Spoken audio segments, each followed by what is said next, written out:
बिस्मिल्लाहिर्रहमानिर्रहीम। लाहौर शहर में आजकल ज़ेरे तामीर न्यू सोसाइटी का बहुत ज़्यादा चर्चा था, क्योंकि उस जैसी लाहौर में कोई और कॉलोनी मौजूद नहीं थी। यहाँ पर एक से बढ़कर एक सहूलत मौजूद थी। यही वजह थी कि यहाँ किसी आम शख्स के लिए रिहाइश हासिल करना आसान नहीं था। बहुत से धन दौलत के मालिक लोगों ने इस सोसाइटी का रुख किया था, और फिर कुछ ही अरसे में वो सोसाइटी बड़ी बड़ी कोठियों से सजने लगी थी। इस जगह बहुत से छोटे छोटे अपार्टमेंट भी बनवाए गए थे, जो कि किराए पर भी दस्तयाब थे, लेकिन उनका किराया भी बहुत ज़्यादा था। यहाँ आकर बसने वाले लोग अक्सर एक दूसरे से अजनबी थे। किसी को किसी से सरोकार नहीं था। सभी अपनी अपनी मसरूफियात में गर्क रहते थे। यहाँ का पुरसुकून माहौल राहम को भी अपनी तरफ मुतवज्जा कर गया था। वो भी यहाँ पर एक अपार्टमेंट किराए पर लेकर रहने लगा था। उसकी ज़िंदगी भी यहाँ के बाकी बाशिंदों जैसी ही थी। उसे अपने इर्द गिर्द के माहौल और इंसान से कोई लेना देना नहीं था। लेकिन वो लोग जिनके पास किसी दूसरे ज़रूरतमंद के लिए वक्त नहीं था कि यहाँ कौन मर रहा है और कौन जी रहा है, किसी को इस बात से कोई मतलब नहीं था। उनका यह गैर इंसानी सलूक उस वक्त धरे का धरा रह जाता जब उनकी नज़र इस सोसाइटी में आबद से राहम पर पड़ती, तो ना चाहते हुए भी सब उसकी तरफ मुतवज्जा हो जाते। बेशक वो वक्त सुबह के आगाज़ का हो, जब राहम बन ठन कर घर से अपने काम के लिए निकलता था, या फिर रात के वक्त जब वो डगमगाते कदमों के साथ घर में दाखिल होता, और फिर उसके अपने घर के दरवाजे से अंदर जाते ही उसे देखने वालों के दिलो दिमाग में हजारों सवाल उमड़ने लगते। और तो और अगर कोई एक से ज़्यादा इंसान वहाँ मौजूद होता, तो एक दूसरे को ना जानने के बावजूद आपस में राहम को लेकर चामगोइयाँ करने लगते। उन सब की राहम की तरफ मुतवज्जा होने की वजह राहम खुद उन्हें दे रहा था, और कुछ उसका सबसे अलग ही रंग रूप आसानी से सबकी नज़रें खुद पर टिका लिया करता था। राहम के लिए अपने इर्द गिर्द में बसने वाले लोगों का अजीब व गरीब रवैया हैरान कर नहीं था। वो अपने बचपन से ही इस सब का आदी था, लेकिन इसके साथ ही बढ़ती उम्र के साथ साथ उसने खुद की चाल ढाल में ऐसी तब्दीली की थी जिसे देखते लोगों की नज़रों में उसके लिए सिवाय हकारत के कुछ नहीं होता था। जबकि उन सब की नफरत अंगेज नज़रों से ऐसा लगता था जैसे राहम को कोई फ़र्क ही नहीं पड़ता। वो तो बस अपनी एक अलग दुनिया में अकेला ही मगन था। उसने इस दुनिया में दिल लगाने के लिए कुछ ऐसे शौक पाल रखे थे जो किसी के लिए भी काबिल कबूल नहीं थे, लेकिन कोई चाह कर भी राहम से इसके मुतालिक बात नहीं कर पाता था, क्योंकि यहाँ इस सोसाइटी का उसूल था कि कोई किसी की ज़िंदगी में दखल नहीं देगा, और अगर किसी को किसी से कोई मसला होगा तो वो उस सोसाइटी के सरबराहान के पास जाकर बयान करेगा, और फिर वही इसके बारे में जांच परख कर सकते हैं। ये सब उसूल इसीलिए बनाए गए थे ताकि यहाँ के माहौल में किसी किस्म का कोई बिगाड़ पैदा ना हो। राहम की तरफ जब लोग एक नज़र देखते तो फिर देखते ही रह जाते। उन्हें अंदाज़ा होता था कि वो काफ़ी खूबसूरत नौजवान था। वो 25 साल का एक अच्छी सेहत रखने वाला लड़का था, लेकिन लोगों को उसका खूबसूरत होना अपनी तरफ मुतवज्जा नहीं करता, बल्कि लोगों को तो उसका हद से ज़्यादा सफ़ेद होना, उसकी पलकों और सर के बालों का भूरा होना था। वो जब दिन के वक्त घर से निकलता तो आंखों पर चश्मा लगाए होता, जिसकी बदौलत वो सूरज की रोशनी में चल पाता था, क्योंकि सूरज की रोशनी में उसे अपनी आंखों को खोलने में बेहद मुश्किल होती थी।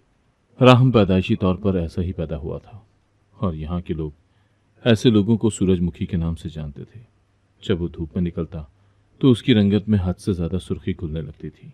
उसकी ये बीमारी किसी के लिए मुज़क्का खैज थी तो किसी के लिए राहम से हमदर्दी का बाइस थी। लेकिन वक्त गुजरते न जाने राहम के साथ ऐसा क्या हुआ था कि वो हर किस्म के हालात से बेबारा और बेहिस हो चुका था, बल्कि वो खुद का हर अच्छा बुरा जानते हुए भी गलत राह पर चल निकला था। राहम बस कुछ ही घंटों के लिए घर से निकलता था, और वो अपना ज़्यादातर वक्त घर के अंदर बंद रहकर गुजारता था। वो सबके लिए एक पहेली बनने लगा, तो यहाँ के कुछ तजस्सुस के मारे लोग इस उलझन को सुलझाने के लिए उसके घर आने लगे। लेकिन राहम बहुत ज़्यादा मुंह फट और गुस्से का तेज़ वाक़ हुआ था। उससे कड़वी कसीली बातें सुनते दोबारा उसके अपार्टमेंट का रुख नहीं कर पाए थे। काफ़ी वक्त गुजरने के बाद भी किसी को ये तक पता नहीं चल सका था कि राहम क्या काम करता है, जो इतना महंगा अपार्टमेंट किराए पर लेने के साथ साथ उसके पास एक अच्छी गाड़ी भी मौजूद थी। ये बात अचंभे के बाइस इसलिए थी क्योंकि राहम अभी कम उम्र नजर आता था, और ऐसा लगता था जैसे वो इस दुनिया में बिल्कुल तन्हा है, क्योंकि काफ़ी वक्त के बाद भी कोई यहाँ उससे मिलने नहीं आया था। फिर राहम भी अगर घर से जाता तो बहुत जल्द उसकी वापसी हो जाया करती थी, लेकिन जब रात के वक्त उसकी वापसी होती तो वो अकेला नहीं होता, बल्कि कोई ना कोई खूबसूरत और मॉडर्न सी लड़की उसके साथ होती, जिसके साथ वो रात गुजारता और सुबह होते ही वो लड़की अकेले ही उसके घर से चली जाया करती थी। किसी ने भी एक ही लड़की को 2 बार राहम के साथ नहीं देखा था। वो हर रोज खुद जाकर एक नई लड़की को लाता, उसे रात भर अपने साथ रखता, और सुबह होते ही वो लड़की अपनी हील की टक टक करती वहां के लोगों के दिलों और नजरों में अपने लिए और राहम के लिए नफरत का बीज बोती चली जाती थी। राहम के इस मामूल को 2 माह गुजर गए थे, लेकिन कोई भी राहम की इस रविश को खत्म करने का सदेबाब नहीं कर सका। उमूमन ज्यादातर लोगों ने उसे इसके हाल पर छोड़ दिया था, क्योंकि कुछ को उस राहम और उसके अमल से कोई सरोकार ही नहीं था, और वो लोग जो खुद को ज्यादा ही मोतबर समझते थे और माशरे की इस्लाह को अपने जिम्मे लिए हुए थे, उन्होंने राहम की शिकायत दर्ज करवा दी थी, क्योंकि वो खुद तो राहम को कुछ कह नहीं सकते थे, और किसी ने कहने की कोशिश भी की तो राहम से बेइज्जत होते अपनी मुंह की खाई थी। मगर राहम के साथ जब भी सोसाइटी की इंतजामिया इस सिलसिले में बात करती तो वो उन्हें ऐसे चुप करवा दिया करता कि दोबारा उसकी शिकायत करने वालों को ही उनसे इस मामले से दूर रहने को कहा जाता था, जिसकी वजह से सबके दिलो दिमाग में राहम एक पुरस्कार इंसान बनता जा रहा था कि पता नहीं वो कैसे बिना काम किए अपनी जिंदगी गुजार रहा है, और हर रोज गुनाह पर गुनाह करता कैसे बगैर किसी शर्मिंदगी के अपने घर से बाहर निकलता है। राहम सबके सामने अपनी 2 मुख्तलिफ शनाख्त के साथ आया करता था। कभी वो सूटेड बूटेड एक पुरवकार मर्द के तौर पर अपने घर से निकलता और सबका ध्यान अपने ऊपर ले जाता था, और कभी वो मर्दाना और जनाना दोनों हुलिये इकट्ठे अपने ऊपर तारी करता, सबकी नजरों में अपने लिए नागवारी भर दिया करता था। यानी राहम ने सोसाइटी के तमाम लोगों की बेहिसी और अपनी अपनी जिंदगियों में मगन रहने के उसूल को किसी हद तक खत्म कर दिया था, और लोग ना चाहते हुए भी उस पर नजर रखते और उसे एक अजूबे की तरह महसूस करते, उसके खिलाफ तरह तरह की बातें करते पाए जाते, जिससे उन्हें लगता कि उनसे अच्छा इंसान उस दुनिया में कोई नहीं है।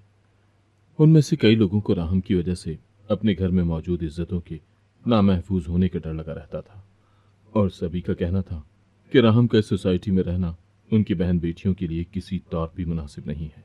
राहम की दोहरी शख्सियत शायद सबके लिए ताज्जुब का बाइस बनती, और सभी उसके बारे में तजस्सुस का शिकार रहते और उसकी वजह जानने की कोशिश करते।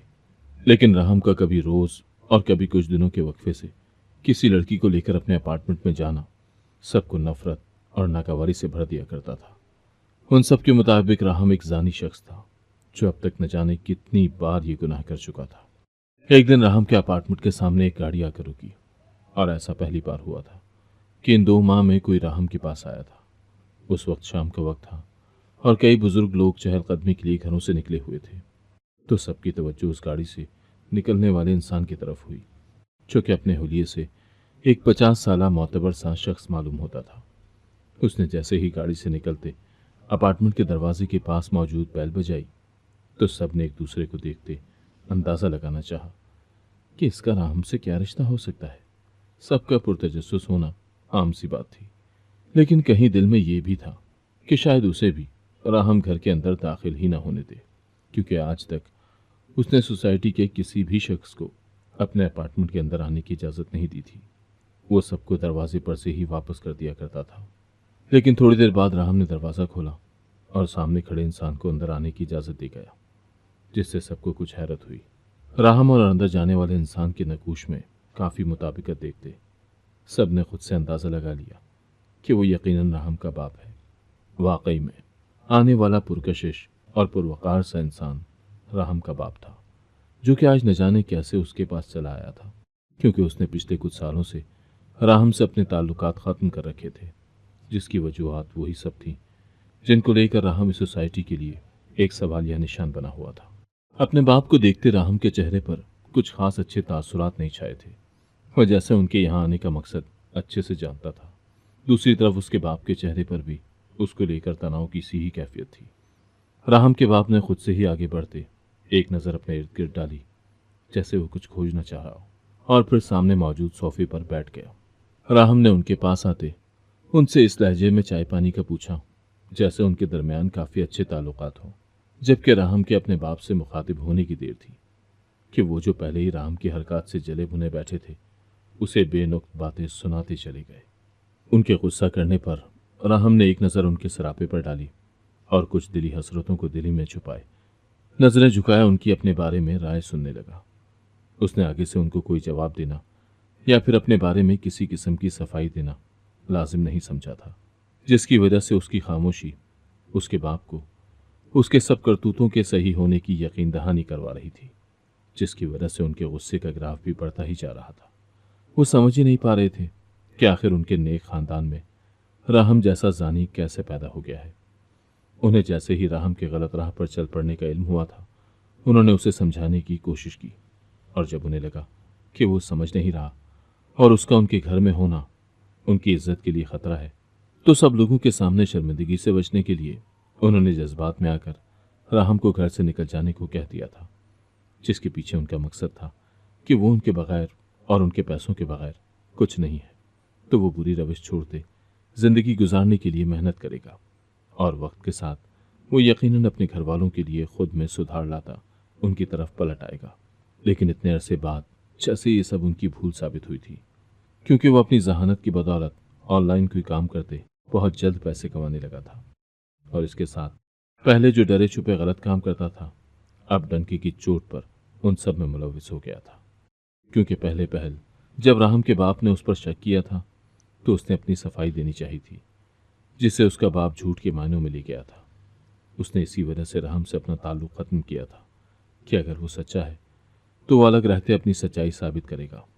लेकिन वक्त गुजरते राहम ने उनके सारे शुकूक शुबहात पर सच्चाई की मोहर बहुत अच्छे से लगा दी थी।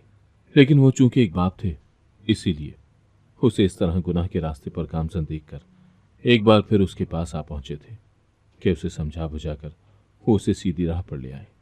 उनके राहम से गुस्से और नफरत की एक बड़ी वजह तब बनी थी जब उन्होंने राहम को कई बार घर में अपनी माँ और बहनों का मेकअप करते और दुपट्टे लेकर घूमते देखा था।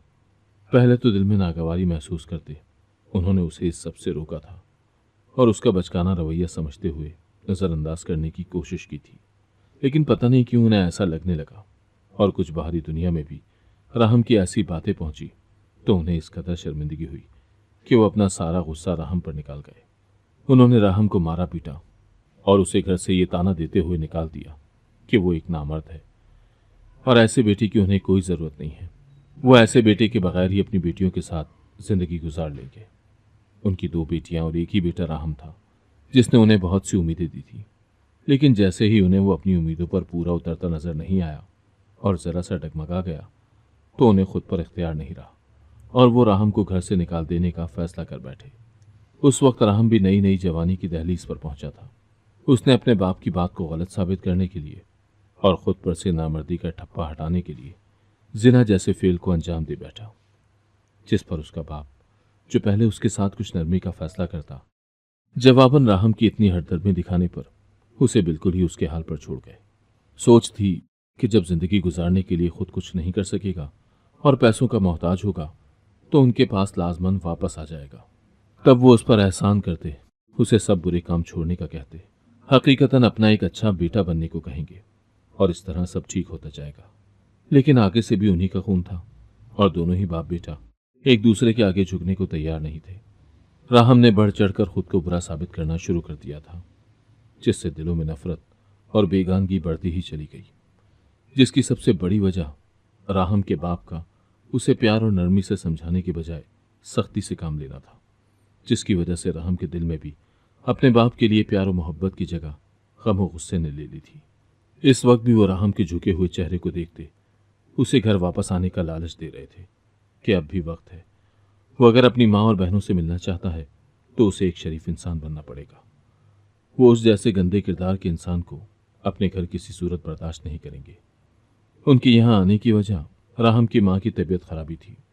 ये बात जानकर राहम के चेहरे पर कुछ पल के लिए तासुरात बदलाव का शिकार हुए, लेकिन अपने बाप को हुनूज अपने लिए हकारत के बोल बोलते देखकर उसने खुद को पत्थर करते हुए कहा कि अगर वो इतना बुरा है तो उसके बाप को यहाँ नहीं आना चाहिए था, क्योंकि इस तरह उसके बाप की इज्जत में कमी आने का खदशा है, क्योंकि वो खुद को किसी भी तौर बदलने का रवादार नहीं है।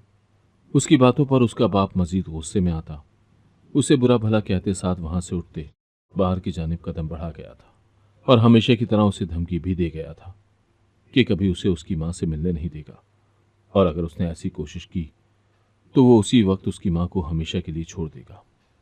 उनकी बातों पर राहम मजीद गम और गुस्से से पागल होता। उनके घर से निकलते ही जोर से दरवाज़ा बंद करता उस अपार्टमेंट में मौजूद एक छोटे से कमरे की तरफ बढ़ गया था।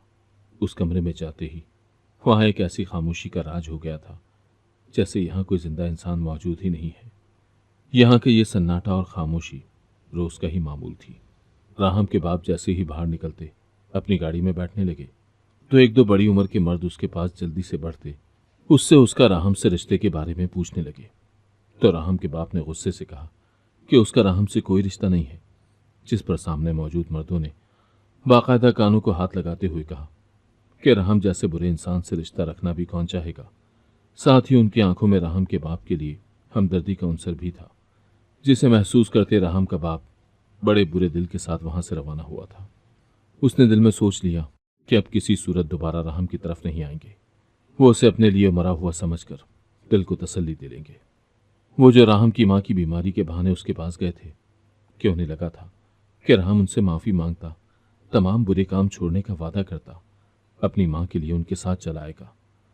उनकी ये सोच धरी की धरी रह गई थी, जिस पर वो एक इंतहाई फैसला ले गए थे कि अब तो वो राहम को उसकी मां के मरने पर भी उसके नजदीक नहीं आने देंगे। एक दो दिन बड़ी खामोशी से गुजर गए। उन दिनों राहम घर से बाहर नहीं निकला और न ही कोई लड़की उसके घर में आई।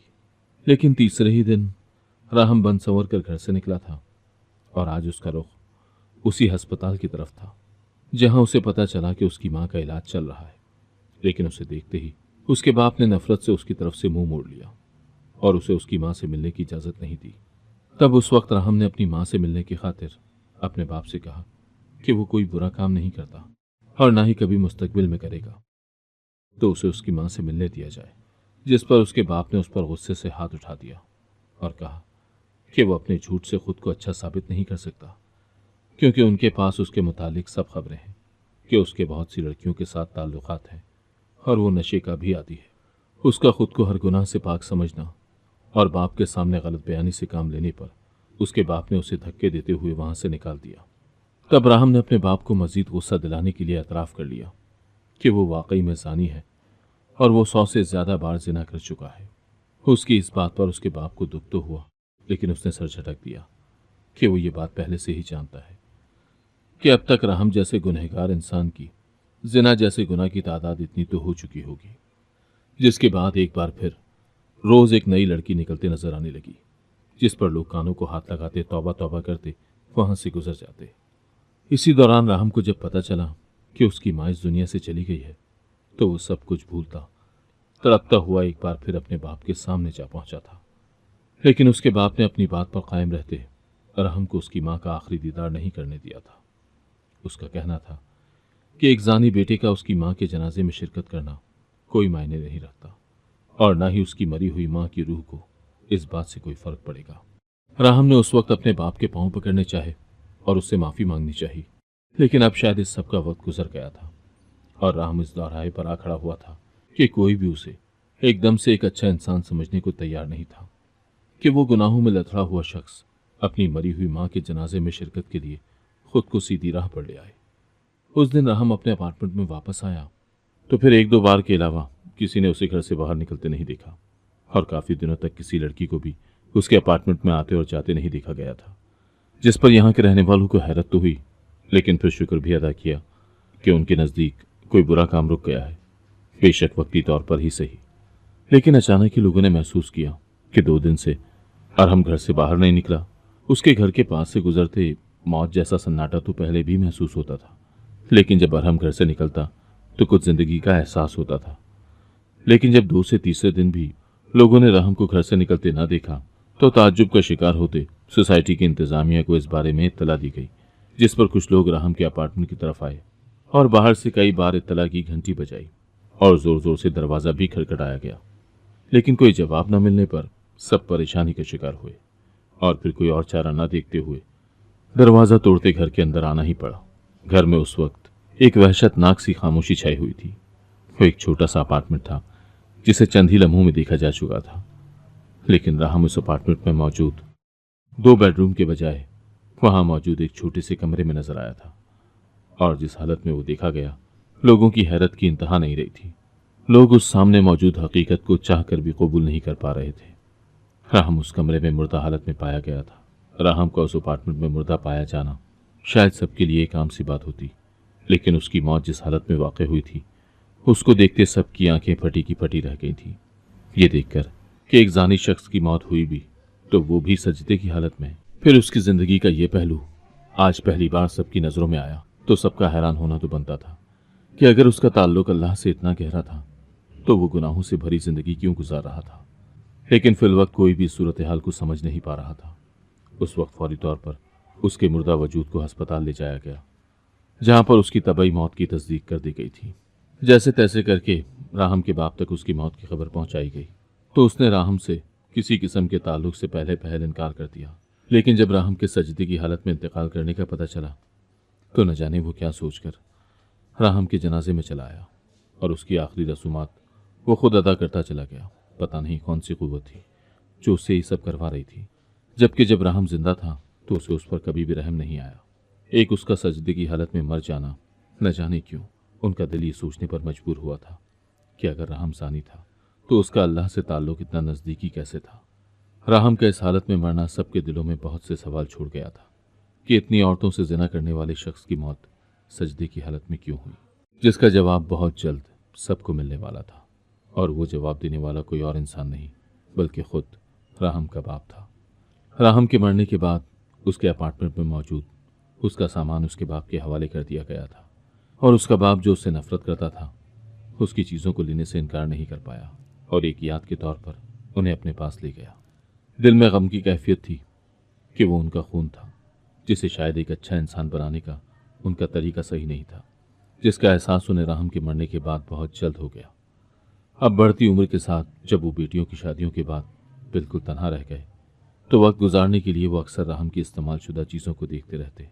एक दिन उन्हें उसके सामान से एक डायरी मिली जिसमें राहम का सारा सच मौजूद था और जैसे जैसे वो डायरी पढ़ते जा रहे थे वैसे वैसे उनकी आंखों में आंसू बहने की रफ्तार बढ़ रही थी। राहम ने अपनी उस डायरी में लिखा था कि वो शुरू से ही अपने बाप की जानिब से मिलने वाली बेएतमादी का शिकार होने की वजह से गुस्से में आते कुछ गुनाह कर बैठा था और एक बार जिना जैसा मकरू फेल भी। जब उसके बाप ने उसकी मासूमियत ख़त्म करते उसे नामर्दी का ताना दिया था, लेकिन उसके बाद से उसने इस गुनाह पर अल्लाह ताला से तौबा कर ली थी और अपने बाप से भी उसने माफ़ी की उम्मीद रखी थी।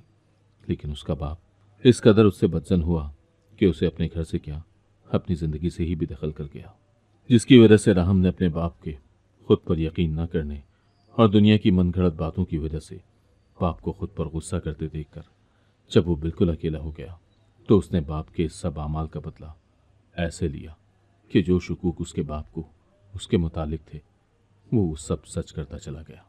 लेकिन वो सब उसका दुनिया के लिए एक दिखावा था, क्योंकि उसने ज़िंदगी में एक बार ही जिना किया, फिर उसने अपनी अब तक की ज़िंदगी उस जिना की तौबा में गुजार दी थी। और जो लड़कियां वो खुद को बदनाम करने के लिए और अपने बाप को तकलीफ देने के लिए अपने अपार्टमेंट में लाता था, उनके साथ उसका किसी किस्म का कोई ताल्लुक नहीं होता था। वो जैसे उसके अपार्टमेंट में आती थी बिल्कुल वैसे ही वापस चली जाया करती थी। राहम गुस्से में इतना आगे बढ़ तो गया था, लेकिन अपनी माँ की बीमार होने और फिर मर जाने पर जब उसने बाप के सामने अपनी सच्चाई रखनी चाहिए तो उसे अंदाज़ा हुआ कि अब बहुत देर हो चुकी है। लेकिन उसने अपनी सारी बेगुनाही उस डायरी में लिख डाली थी कि क्या पता इसके ज़रिए ही उसके बाप को उस पर यकीन आ जाए। और फिर राहम इस दुनिया से जाते जाते भी अपने बाप से खुद पर यकीन न करने का बदला ले गया था कि अब उसके बाप को उस पर यकीन तो आ गया था, लेकिन उसके पास अब माफ़ी मांगने की कोई राह नहीं बची थी। राहम के बाप ने खुद को तसल्ली देने के लिए और लोगों के दिलों में उसके लिए मौजूद नफ़रत ख़त्म करने के लिए उस सोसाइटी में बाकायदा ऐलान करवा दिया था कि उसका बेटा किसी किस्म के गुनाह में मुलविस नहीं था, वो ज़ानी नहीं था और लोग उसके बेटे को हमेशा अच्छे लफ्ज़ों में याद करें। उसके लिए उसने राहम की डायरी का एक एक लफ्ज़ सबको कह सुनाया तो सब सुनने वालों की आंखों से राहम के लिए आंसू बह निकले थे। अगर आपको आज की कहानी पसंद आई है तो वीडियो को जरूर लाइक कीजिएगा और अपने दोस्तों के साथ भी शेयर कीजिएगा। और हाँ, अगर आपने अभी तक हमारा चैनल सब्सक्राइब नहीं किया तो जरूर सब्सक्राइब करें। मिलते हैं कल एक नई और दिलचस्प कहानी के साथ। अल्लाह हाफिज।